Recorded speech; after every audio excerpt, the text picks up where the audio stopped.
morning, guys. I'm back with another one. So I'm gonna continue to where we left off. So where we left off at okay. Let me just walk you through what I talked about yesterday. Um, Yesterday I talked about uh I delved into chapter 2. We are in the second chapter, whereby we talk about preparation, what to do before negotiation. So I talked about that. I talked about self-assessment. I talked about what is my alternative to reaching agreement in a type of a situation. I talked about the partner and reality. I talked about your partner is not your passive concept. I talked about determining your reservation point. I talked about developing a reservation point. I talked about being aware of the focal points. I talked about being aware of the sunk cost, and I also talked about confusing your target point with your reservation point. Do not confuse the two. I talked about those. So I'm gonna continue on identifying the issues in the negotiation, whereby you have to see what the problems are. You need to see what the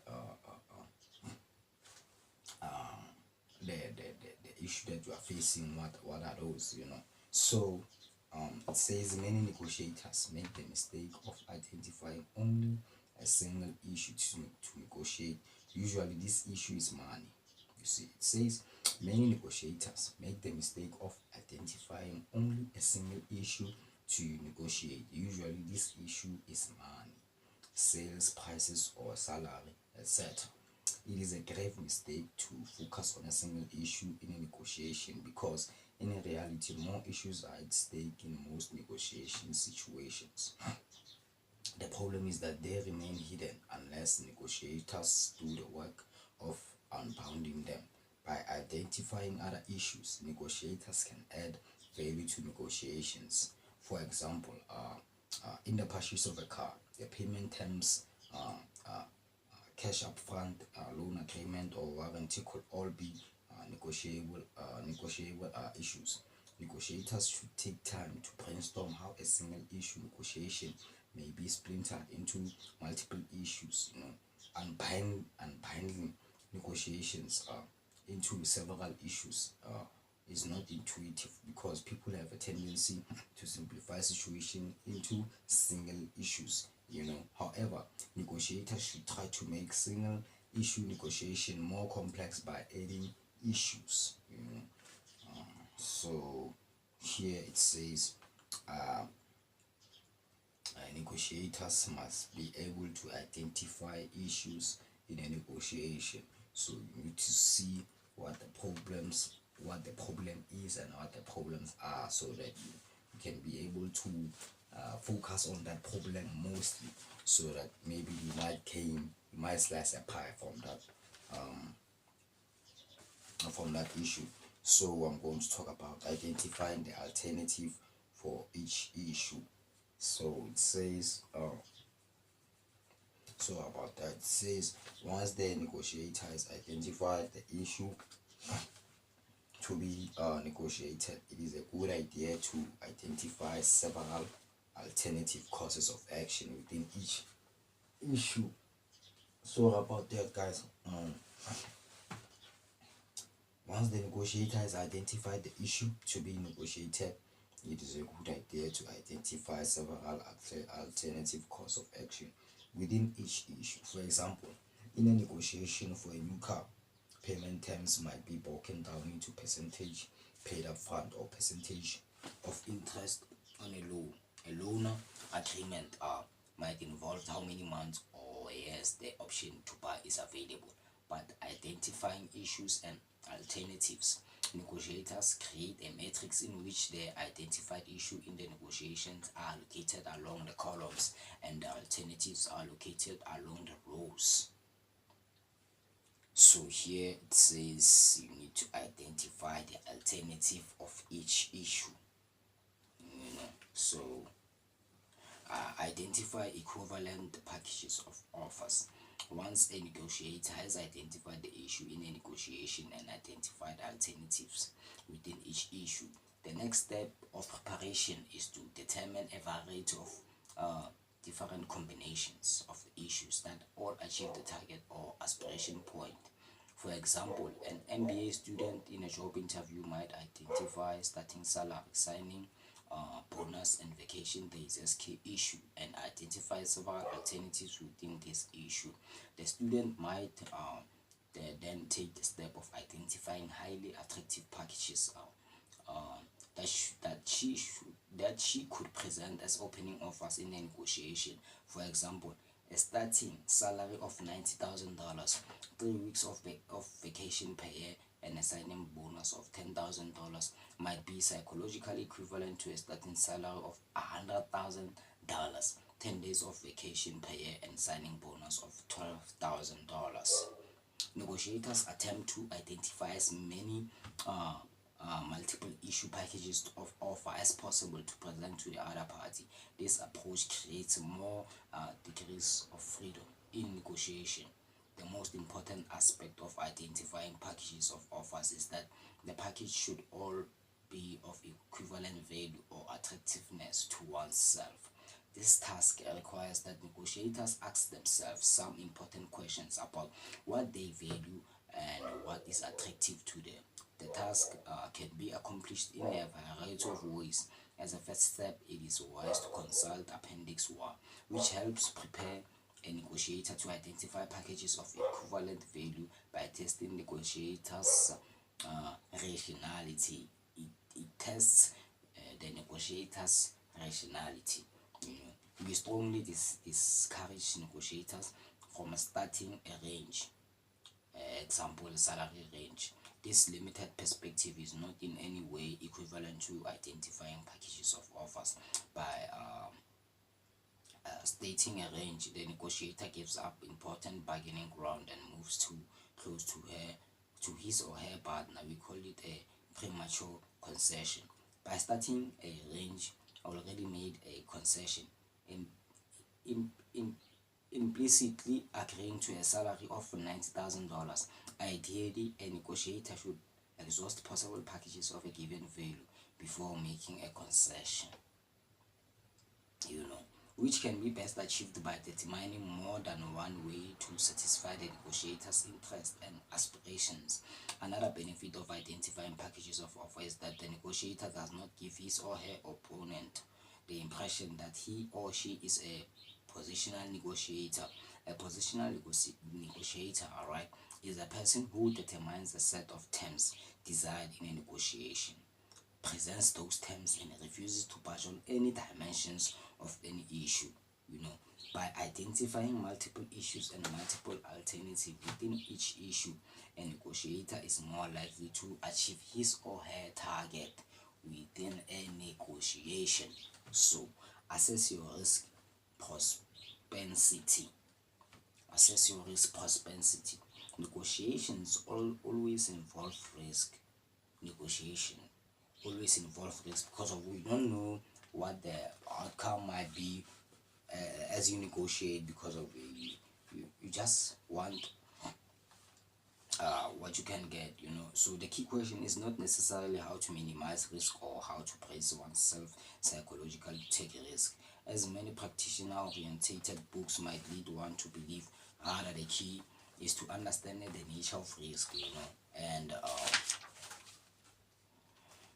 how the risk affects decision making. As an exercise, suppose you are offered a choice between the following two options. Option A, you have two options. So the first option is receiving a cashier check for $5,000. Or option B, playing a game that offers a 50% chance of winning a $10,000 cashier check and a 50% chance of winning nothing. So, when presented with a choice between a sure thing and a gamble of equivalent value, most people choose option A, the sure thing. Note that the expected value of each choice is $5,000, which would mean the negotiator should be indifferent or risk neutral, between the two. However, the strong preference for option A or B reflects a fundamental principle of negotiators' behavior: risk aversion. Now imagine yourself facing the following inevitable choice, the choice that you can resist. Paying option C is paying 5,000 for an unexpected expense. Option D, playing a game that offers a 50% chance of paying nothing and a 50% chance of paying $10,000. Most people find it difficult to choose options C and D because these choices are undesirable. However, when forced to make a decision, the majority of negotiations choose option D, even though the expected value of C and D is exactly the same. $5,000 option D represents the risky alternative. The dominant choice of D over C reflects a fundamental principle of human psychology. You know, most people are risk seeking when it comes to losses. In contrast, when it comes to gains, most people are risk averse. You know, a reference point defines what a person considers to be a gain or a loss. That's rather than weighing a course of action, but its impact on total relative to some arbitrary reference point. So what are the implications for negotiation? That is the question. According to some Nobel negotiators, negotiators should consider the differential impact of three sources of risk in any negotiation. Each type of risk may affect risk seeking and risk averse behavior differently. The three sources of risk in negotiation include strategic risk, the partner risk. I've already talked about what is the partner, and the contractual risk. We have the strategic risk. That is the risk that has the strategy. So the strategic risk refers to the riskiness of the tactics that negotiators use as the bargaining table. As mentioned earlier, negotiators often choose between extremely cooperative tactics such as information sharing and brainstorming. And that at that other extreme competitive tactics such as stress and demand. Consider the risk that AOL's David Colburn, that is the case study that I talked about between two business associate, contract and numbers, meaning they were given a contract of them. They said they were going to receive $8 million for that contract, but what happened? One associate saw that $8 million, they were being robbed because of they were being offered 50% of that money. So they were supposed to get $60 million, but eventually they got it. If you wanna hear about the story, you can go to chapter 1, part 1, essentials of negotiation. I talked about that. So here it talks about those people. AOL's David Colburn is one of the associates. So took when negotiating with Microsoft to get the AOL icon on a Microsoft Windows start page, available real estate on the computer desktop, because it gave AOL access to untold millions of Microsoft customers who might sign up for the online service. It would mean that AOL would not have to send free disks to get people to sign up for AOL, because the software would already be installed on the computer. During the negotiation, Colburn threatened to use the browser of Microsoft Academy, Netscape, if Microsoft did not agree to put the AOL icon on the Windows start page. Microsoft agreed. Consider also the extremely calculated risks that Joseph Batchelor took the negotiations. Michael Valentino see a compensation at the major pharmaceutical company. Batchelder told Valentino that he knew on day one that Valentino would get everything he wanted. When Valentino asked why, Batchelder said that the hiring company had mistakenly put its general counsel in charge of the talks. When this is over, you are going to be that guy's boss. He knows that he can't fight you too hard on anything, you know. Uh, uh, um, Trey Paddock and Glansk in 2003 reasoned the negotiators who had recently experienced a string of failures would adopt a loss frame and would feel less in control. In a negotiation, conversely, negotiators who had experienced a recent string of successes might feel greater control. Consequently, loss-framed negotiators were reluctant to reveal information that could be used to exploit them. Instead, they preferred to manage risk by delaying outcomes. One way of assessing the amount of risks that people are willing to take is to examine how they behave in an ultimatum situation. In a typical ultimatum situation, one player must propose how to divide a fixed sum. For example, we have $10 and the other player can only accept the offered share or reject it, leaving both people with nothing. Dividers who propose a very large share for themselves relative to the other party, a risky strategy, often have their proposal rejected by the other party.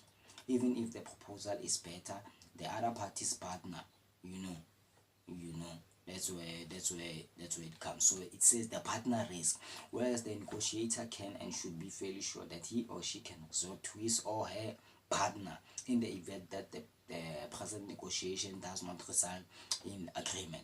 Most negotiation situations involve an element of risk. In actual practice, many people's partner are uncertain because potential alternatives arrive sequentially. For example, consider a student who has been sequentially scheduled interviewed over the next 10 weeks but no actual offers. In this sense, the student's partner is a guess about a likely attractiveness of nature, attractiveness of future alternatives. Bottom in 1998 gives another examples of a car dealer setting partner. A car dealer who decides not to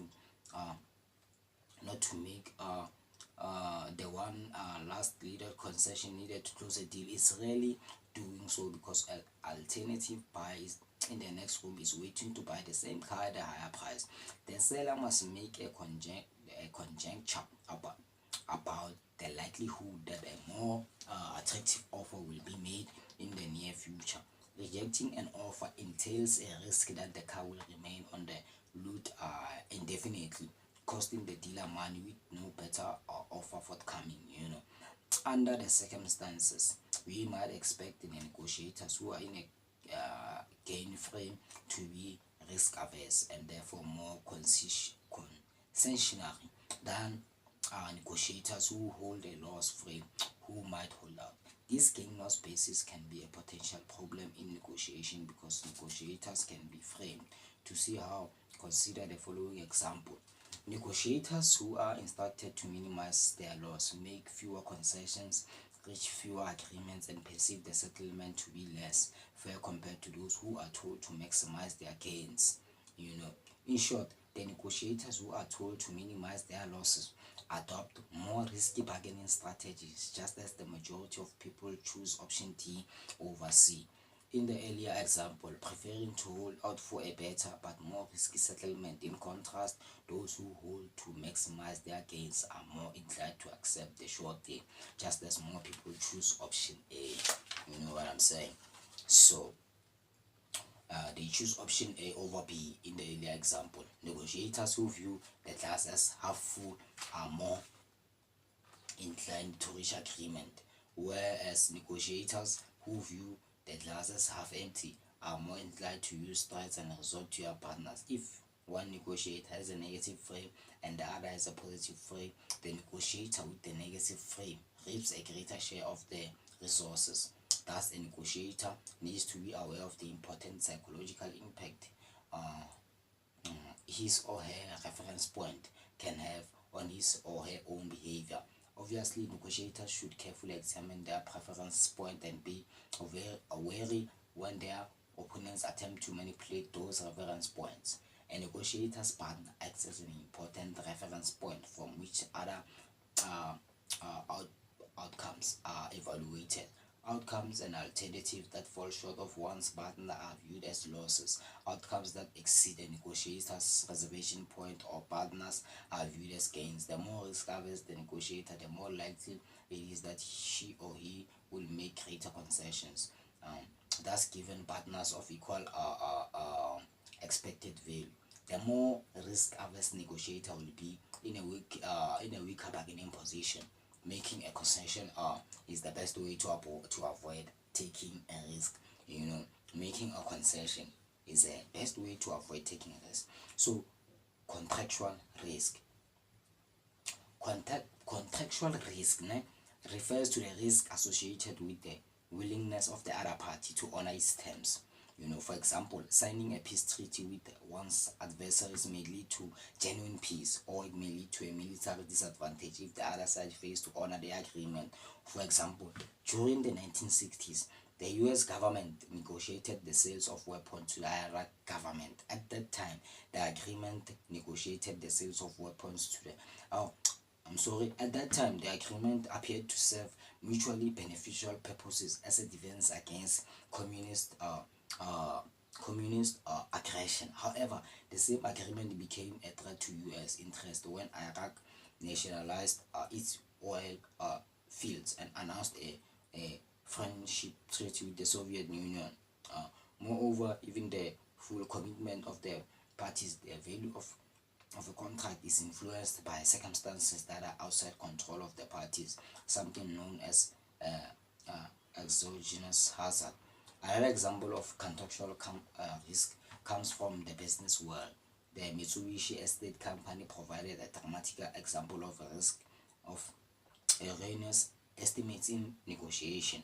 In October 1989, Mitsubishi agreed to pay the Rockefeller Family Trust $846 million in exchange for a controlling interest in the Rockefeller Group, Inc., which owns the Rockefeller Center. Unfortunately, Mitsubishi, along with many others, failed to foresee the collapse of the New York real estate market, which dramatically lowered the value of acquisition. In May 1995, Mitsubishi Estate Company was forced to seek bankruptcy protection primarily in an attempt to stem the $600 million in losses they had incurred on the investment. Clearly, the Mitsubishi negotiators expected a much better payoff when they signed the original agreement to acquire control of the property. How does such contractual risk affect negotiators' behavior? Under contractual risk, negotiators with negative frames, right seeking, are more likely to reach in integrative agreement than those with positive frames, risk averse. Why? The only route capable of attaining high aspirations entails some creative risk.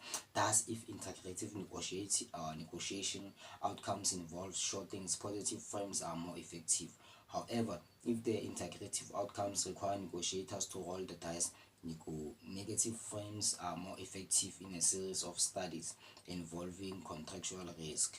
You know, uh, reports that negotiators with a loss frame are more cooperative and likely to settle than those with a gain frame. Further, loss frame negotiators create more integrative agreements. You know, so now we head to endowment effects. According to basic principles of rationality, of rationality, the value of utility we associate with a certain object or outcome should not be influenced by irrelevant factors such as who owns the object. Simply stated, the value of the object should be about the same when whether we are a buyer or a seller.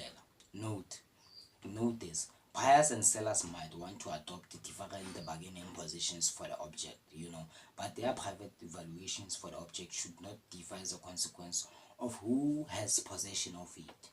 However, negotiators' reference points may lead buyers and sellers to have different valuations for object. Somehow, uh, uh, Someone who possesses an object has a reference point that reflects his or her current endowment.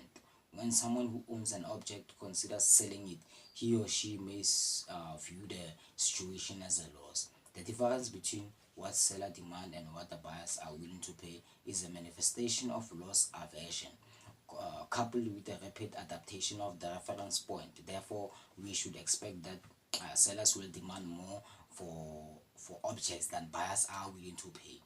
One example comes from a class of MBA students who were endowed with coffee mugs worth $6 as charged by the university bookstore.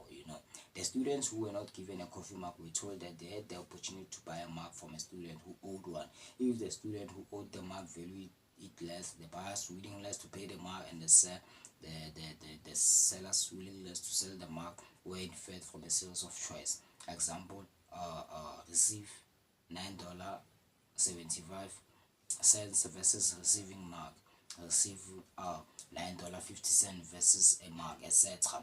Basic rationality would predict that about half of the buyers would value the mug more than the seller, and therefore trade will occur. Similarly, about half of these sellers will value the mug more than the buyer, and trade will not occur. The reference point effect, however, predicts that because of the loss aversion behavior endangered by the seller's loss frame, trade will occur less than expected. Indeed, although 11 trades were expected on an average, only 4 took place. Sellers demanded in excess of $8 to part with their marks. Prospective buyers were only willing to pay list price. If sellers are risk seeking by virtue of their endowment, how can it be that horses, cars, furniture companies, and land are bought and sold every day? The endowment effect operates only when the seller regards himself or herself to be the owner of the object. If a seller expects to sell goods for a profit and views the goods as currency, for example, when MBA students are endowed with tokens rather than coffee mugs, the endowment effect does not occur. So yeah, am I going to regret this? That's a question. People evaluate the reality by comparing it to its salient alternatives. Sometimes we feel we made the right decision when we think about alternatives. Other times we are filled with regret. What determines whether we feel we did the right thing, took the right job, married the right person, or whether we feel regret? An important component in determining whether a person experiences regret is counterfactual thinking. Counterfactual thinking, or thinking about what might have been but did not occur, might be a reference point for the psychological evaluation of actual outcomes. In negotiation, immediate acceptance of a first offer by an opponent often means a better outcome for the proposing negotiator. However, the outcome is distinctly less satisfying. Uh, uh, One of the benefits of having a first offer accepted is that it can positively affect preparation. Negotiators who first offer is accepted by the opponent are more likely to prepare longer for a subsequent negotiation. It also makes negotiators reluctant to make the first offer again. As an example, consider feelings of regret experienced by athletes in the Olympic Games. Although silver medalists should feel happier than bronze medalists because their performance is objectively superior, counterfactual reasoning might produce greater feelings of regret and disappointment in silver medalists than in bronze. Specifically, the bronze medalist reference point is that of not placing at all, so winning a medal represents a gain. In contrast, the silver medalist views himself or herself as just missing the goal. With the gold medal as the reference, the silver medalist feels a loss. Indeed, videotapes of medalist reactions are with the audio portion turned off, reveal that bronze medalists are perceived to be happier than silver medalists. Further, silver medalists report experiencing greater feelings of regret than do bronze medalists. Because of what? The bronze medalist is happy for the bronze that he received, but the silver medalist, he wants the gold, but he's not happy that he received the silver. So he's not happy about that. So we had two violations of a sure thing principle. violations of the sure thing principle. Imagine that you face a decision between going to graduate school X on the east coast of graduate school Y on the west coast. You must make your decision before you find out whether your startup company has received funding from a venture capitalist. In the event you get the funding, the east coast provides access to many um, uh, more of your potential customers. In the event that funding does not come through, uh, um, does not come through by going to the east coast, you will be closer to your family, who could help you with finances. This sounds pretty straightforward so far. School X is your dominant choice no matter what the venture capitalist does. In other words, you have to choose School X regardless of whether you get funding. Making a decision between X and Y should not be hard, or should it should not be hard. When faced with uncertainty about some event occurring, such as whether your company will be funded, people are often reluctant to make decisions and will even okay and will even uh, uh, sh- okay, when faced with uncertainty about some event occurring, such as whether your company will be funded, people are often reluctant to make decisions and will even pay money to delay decisions until the uncertain event is known. That is paradoxical. Uh, uh, uh, uh, that is paradoxical. Consider a situation in which a student that is paradoxical because no matter what happens, people choose to do the same thing. You know, Consider a situation in which a student has just taken a tough and an exhausting qualifying examination. The student has the option of buying a very attractive 5-day Hawaiian vacation package. The result of the exam will not be available for a week, but the student must decide whether to buy the vacation package now. Alternatively, uh, Alternatively, she can pay a non-refundable fee to retain the right to buy the vacation package at the same price the day after the exam results are posted. When presented with these three choices, most respondents, 61%, choose to pay a non-refundable fee to delay the decision. Two other versions of the scenario are then represented to different groups of participants. In one version, the student passed the exam, and in the other version, the student failed. In both situations, respondents overwhelmingly prefer to go on the vacation. Thus, even though we decide to go on the vacation, no matter what the result of the exam, we are willing to pay money to delay making this decision. This behavior violates one of the basic axioms of rational theory of decision making under uncertainty, the sure thing principle. According to the sure thing principle, if an alternative X is preferred to Y in the condition that some event A occurs, and if X is also preferred to Y in the condition that some event A does not occur, then X should be preferred to Y, even when it is not known whether A will occur. Why would people pay a fee to a consultant or intermediary to delay their decision when they make the same choice either way? Violations of the shorting principle are rooted in the reasons people use to make their decisions. In the earlier example, people have different reasons for going to Hawaii for each possible event. If they pass the exam, the vacation is a celebration or reward.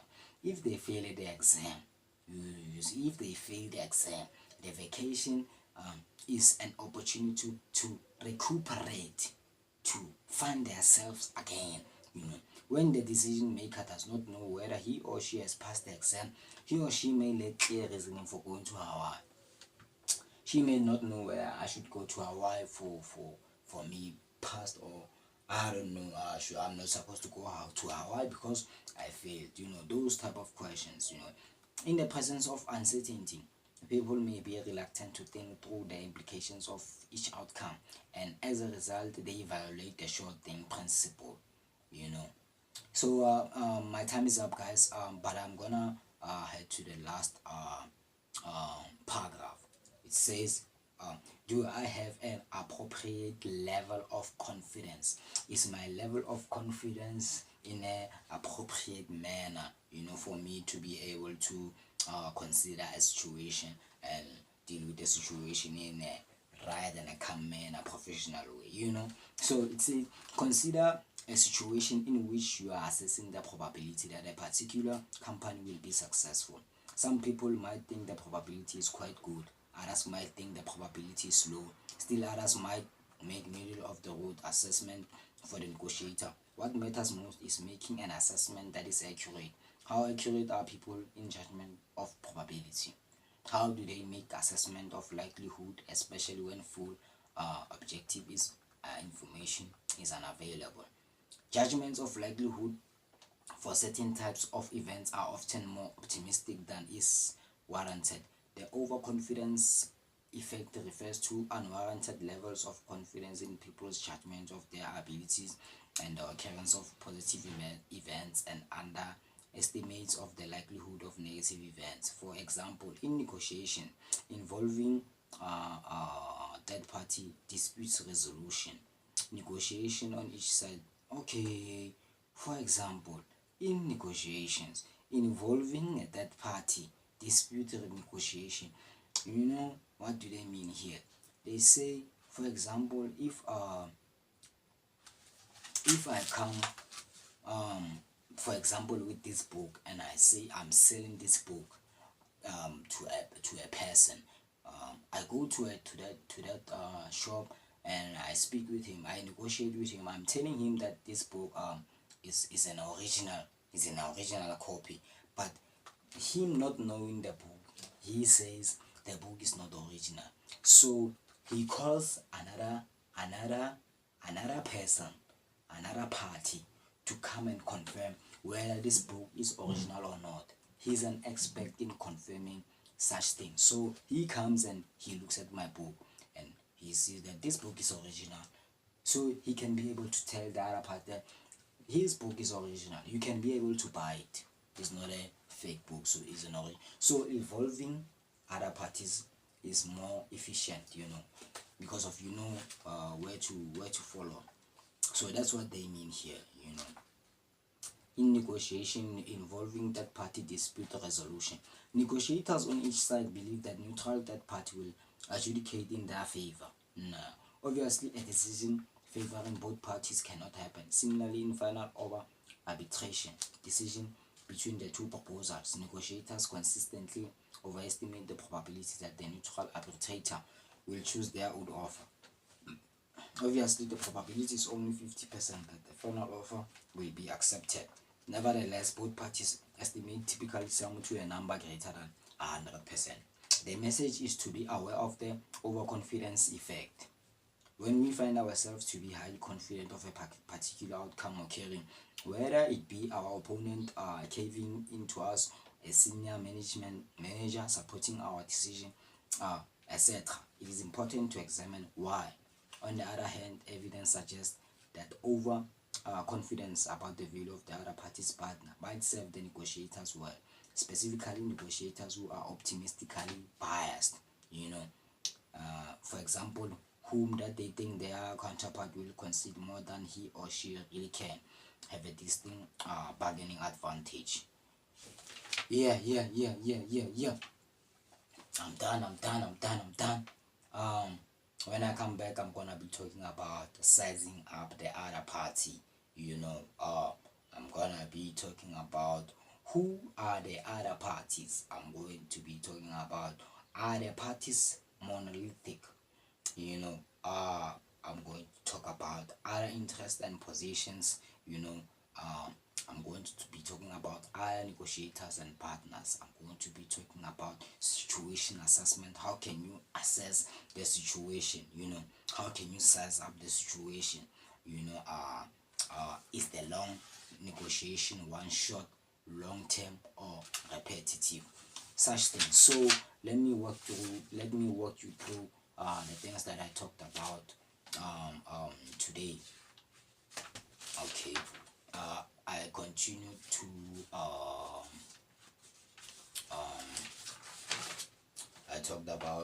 I identify the issues in the negotiation. I talked about identify the alternative for each issue. I talked about identify equivalent packages of offers. I talked about assess your risk prosperity. Assess it. Take your time. Don't rush for things, guys. So I talked about the strategic risk, the risk that has the strategy. I talked about the partner risk. I talked about the contractual risk. I talked about the endowment effects. I talked about a really good question of whether am I going to regret this. I talked about violation of the short-term principle. I talked about do I have an appropriate level of confidence. Do I, those things. So I am ending up here. I'll see you guys next time when we meet. I thank you for this time. I always thank, and thanks for watching. That's it. Cheers.